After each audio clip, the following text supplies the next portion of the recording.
Hello, dear learners. Welcome back to our channel, where English learning becomes an unforgettable adventure. Today, we begin the incredible life story of one of the greatest leaders in history, Nelson Mandela.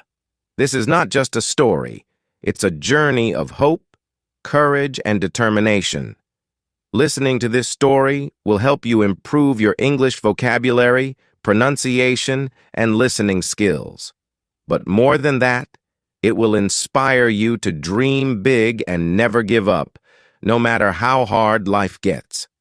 So, get ready for the most powerful and most motivational story you've ever heard.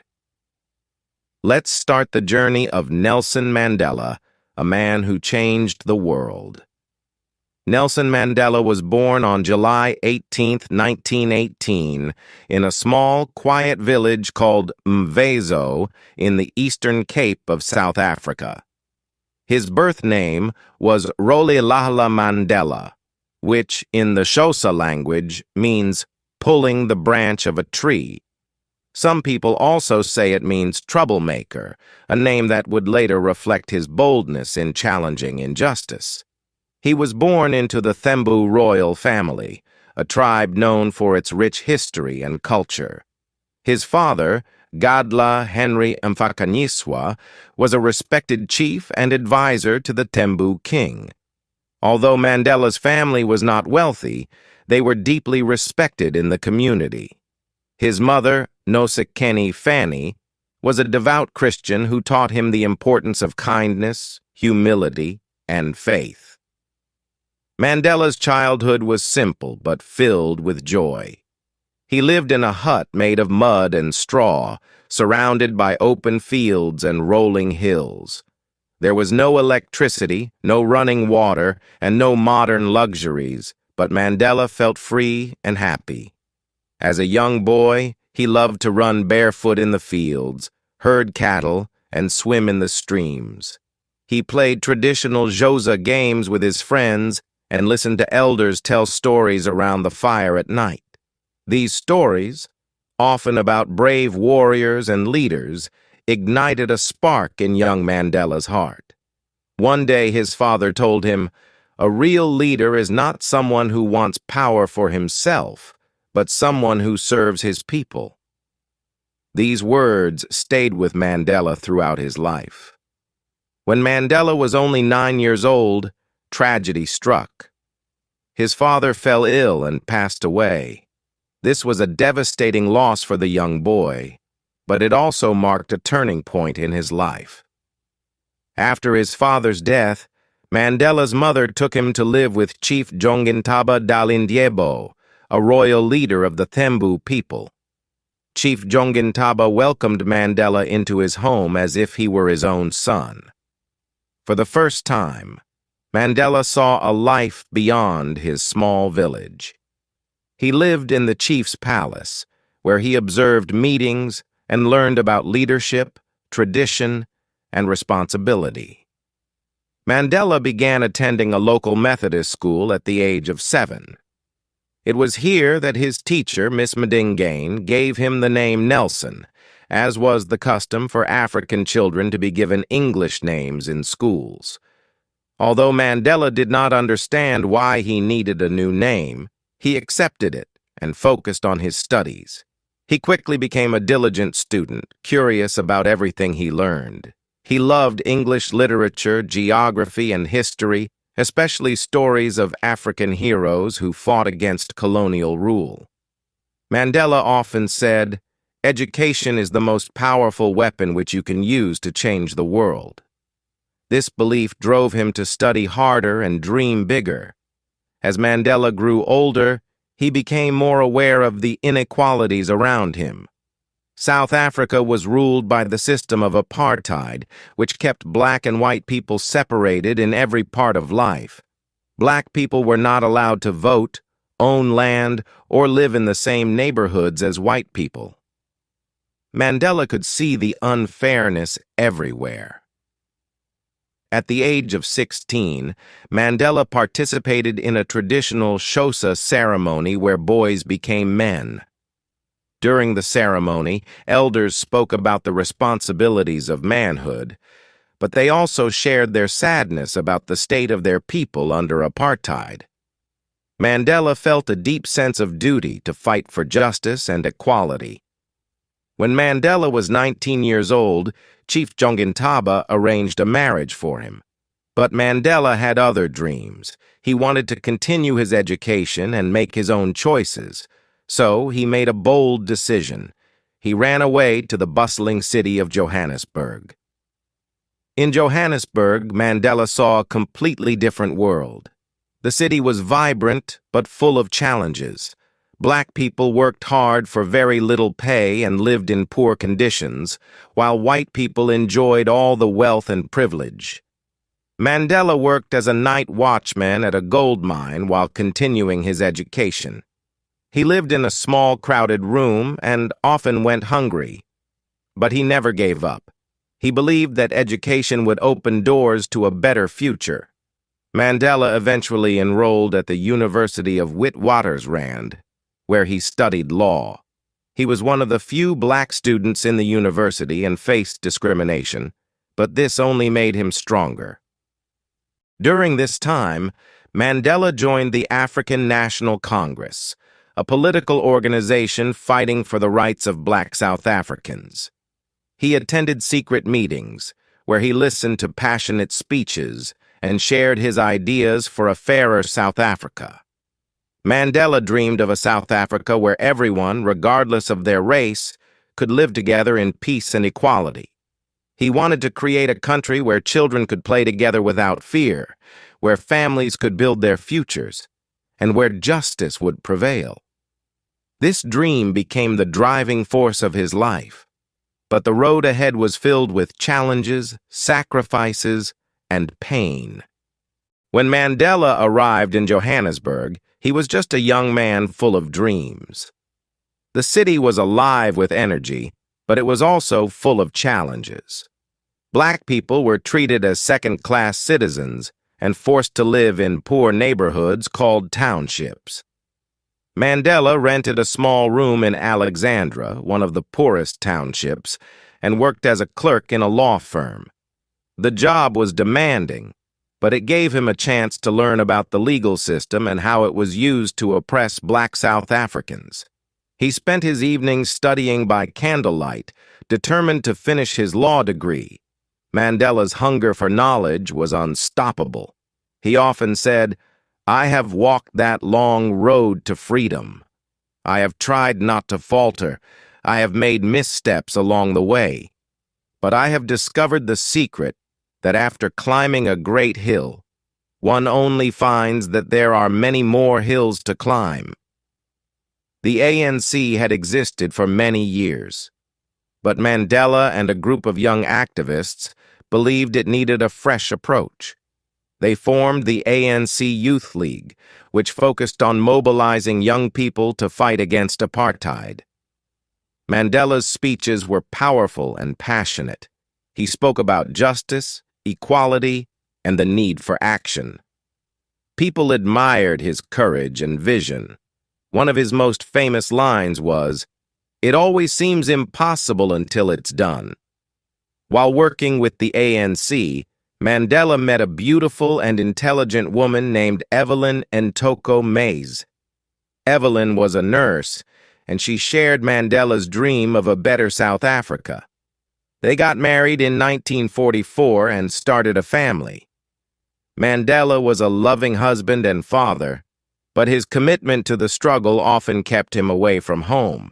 Mandela's personal life was not easy. He had to balance his responsibilities as a father with his role as a leader.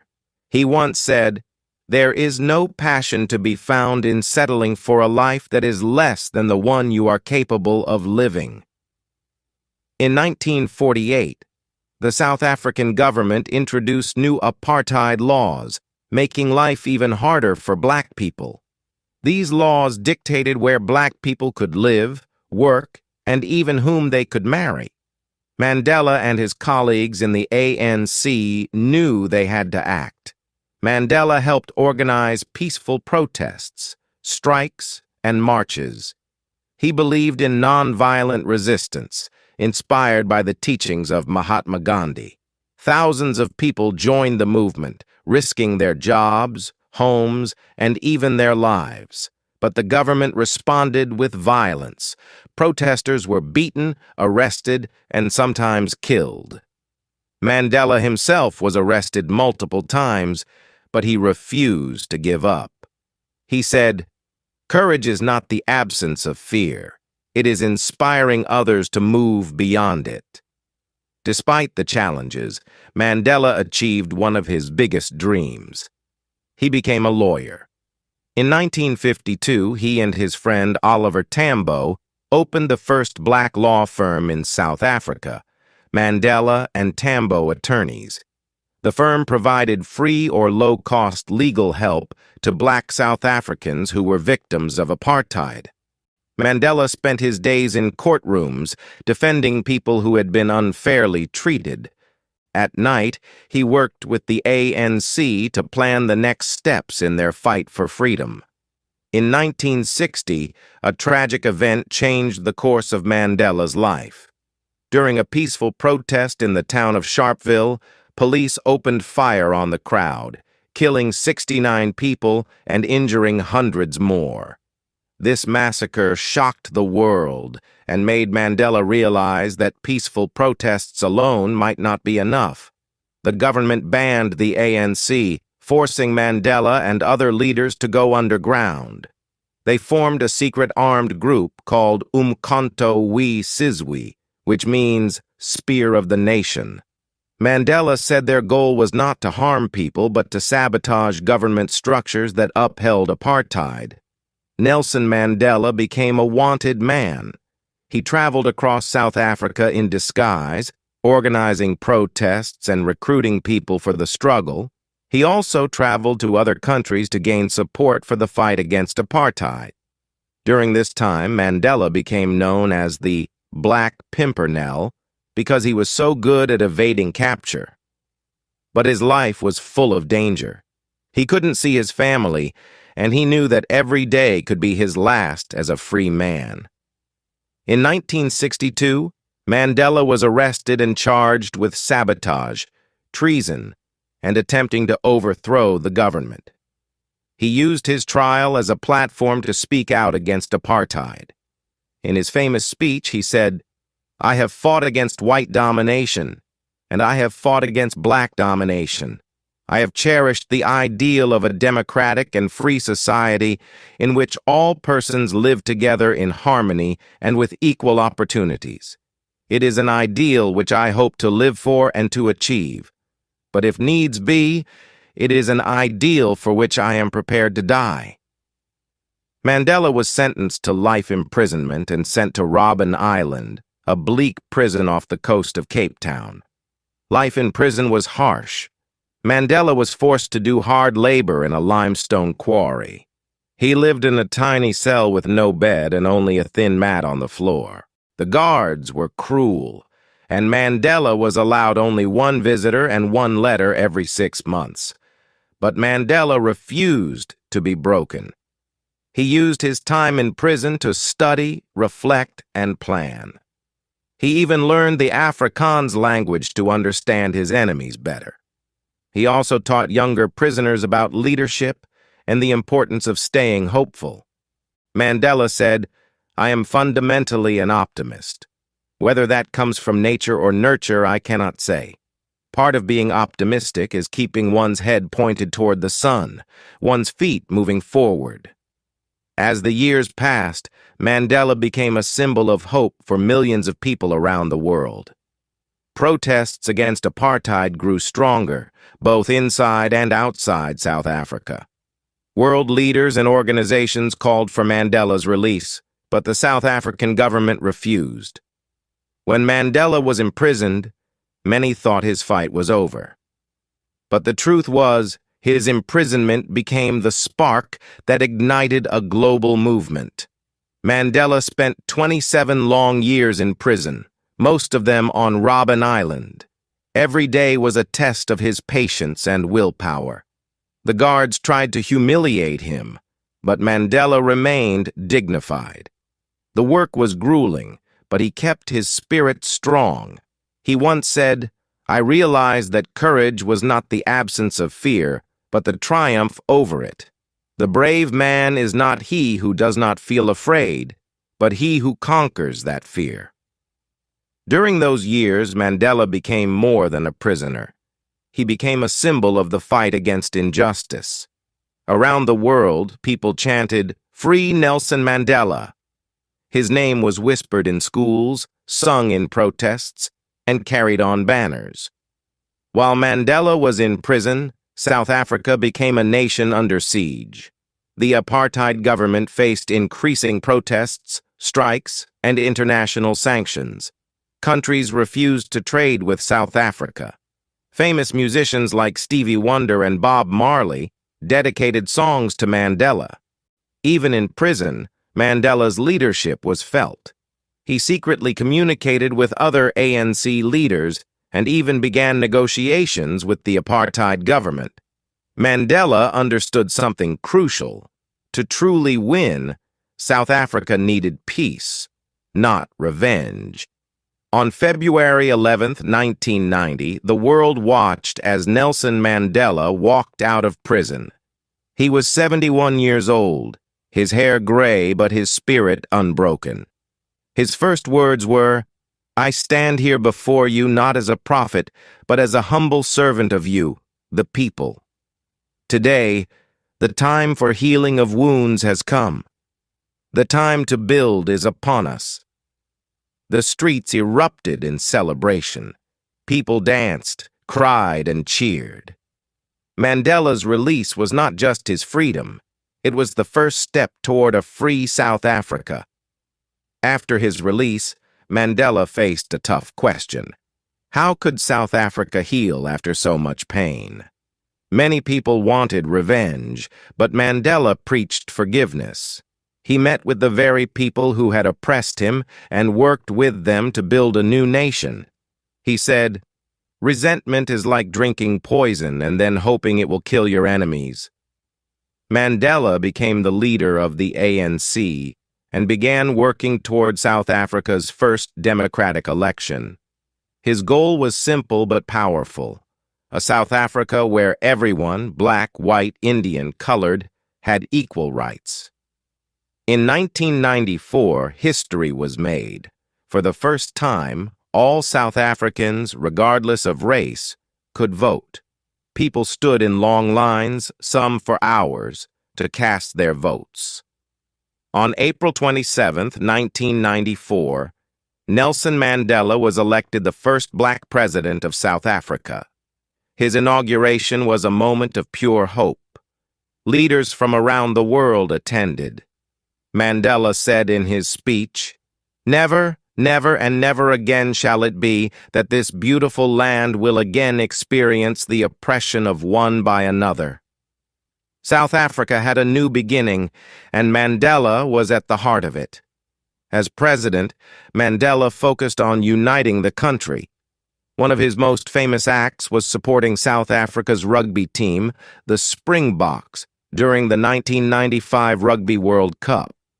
Rugby was traditionally seen as a white man's sport, but Mandela wore the Springbok jersey and stood alongside the team, showing that unity was possible. This act of reconciliation was immortalized in the movie Invictus. The title came from a poem Mandela loved, which ends with the lines, "I am the master of my fate. I am the captain of my soul." After serving one term as president, Mandela stepped down in 1999, proving that true leaders know when to let go of power. He spent his later years advocating for peace, education, and the fight against poverty and HIV, AIDS. Mandela traveled the world, meeting leaders, inspiring youth, and reminding everyone of the power of forgiveness and determination. On December 5, 2013, Nelson Mandela passed away at the age of 95. The world mourned the loss of a giant. Millions of people attended his memorial, including presidents, celebrities, and ordinary citizens whose lives he had touched. Mandela's legacy is not just in South Africa, but in every corner of the globe. He taught us that no matter how dark the road, no matter how high the mountain, hope and perseverance can change the world. Nelson Mandela's life is proof that greatness is not something you are born with. It's something you achieve through hard work, sacrifice, and unwavering belief in your dreams. His story reminds us, never give up, even in the hardest times. Forgiveness is stronger than hate. One person can make a difference. Nelson Mandela's life is a testament to the power of determination, patience, and forgiveness. He spent 27 years in prison for a cause he believed in, and when he was released, he could have chosen revenge or anger. But instead, he chose peace. He showed the world that even in the darkest moments, we can still choose the light of hope and love. Mandela's journey was not easy. There were many times when he could have given up, many times when life seemed impossible. But he kept moving forward. He knew that change wasn't easy, but he believed that small steps could make a big difference. He showed us that we don't have to be perfect, but we must never stop trying. In every challenge he faced, whether it was in the streets of South Africa or in the cold cells of prison, Mandela always remembered his dream of a free, equal, and peaceful world. And even though his fight was long, it wasn't just about him. He fought for the future of his children, his grandchildren, and for the generations to come. Mandela said, "I never lose. I either win or learn." This shows us that failure is not the end of the road. Every time we fall, we can rise again. Every mistake is a chance to learn, to grow, and to become stronger. No matter how many times life knocks us down, we can always stand up and keep going. His life teaches us that no matter where we come from or what we face, we all have the power to make a difference. We can be leaders, even in the smallest ways. It doesn't matter if we're not famous or powerful like Nelson Mandela. Every kind word, every act of kindness, every moment we stand up for what's right. These things matter. Mandela's story is a story for everyone. It shows that no matter how hard life gets, we have the strength to keep moving forward. You have the power to overcome any obstacle. You are stronger than you think. So remember Nelson Mandela when you feel like giving up. Think about the hardships he faced, the struggles he endured, but most importantly, think about how he kept going. He didn't let anything stop him, and neither should you. Your dreams are worth fighting for, and you have everything inside you to achieve them. Mandela's journey wasn't just about changing South Africa, it was about changing the world. And he did. He inspired millions, and his message will continue to inspire for generations to come. So take his story to heart. Never forget that with hope, love, and determination, you can make the world a better place. In Mandela's words, "The greatest glory in living lies not in never falling, but in rising every time we fall." This is where we end the story of Nelson Mandela, but his legacy lives on in all of us. Remember, you have the power to overcome any challenge, no matter how impossible it seems. Thank you for joining me on this journey. If you feel inspired, share Mandela's story with others. Together, we can carry forward his message of hope, unity, and freedom. Don't forget to like, comment, and subscribe to our channel for more powerful stories like this.